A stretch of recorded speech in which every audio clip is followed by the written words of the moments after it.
13 Things You Forgot About Sales. I wrote this book for the 20-year veteran. The guy had been in sales for a long time, in real estate insurance sales, who might have forgotten some of the things they did when they first got started as a salesperson. So 13 Things You Forgot About Sales. I cover the sales funnel. I cover feel, felt, found. I cover the sales process. But I also cover ask for the order, some things that you may have forgotten about. You know what, when I wrote this book, I wrote it for the 20-year veteran. But what we found is that a lot of sales managers were using this book as a primer for sales, for people who are just getting into the sales profession.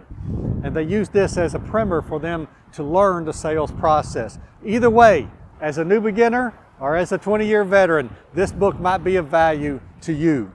There's one point in here that I want everybody to remember. It simply says, the confused mind says no. If people are not clear about what you're talking about what you're trying to do, they will say no, or they'll say, let me think about it, or they say, let me speak to my wife, let me speak to my spouse. The confused mind says no. Do not confuse people in the selling process. Make sure you're very clear about what you're selling and what you're asking people to do. So my sister works for Avon, and Avon has a rule: they will not let any person smell more than 3 perfumes at one time. You know why that is?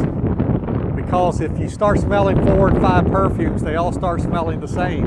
You can't really tell the difference. And then you will say no. You'll say, let me think about it. You'll say, I'm not sure about that. The confused mind always says no. Get this book, 13 Things You Forgot About Sales.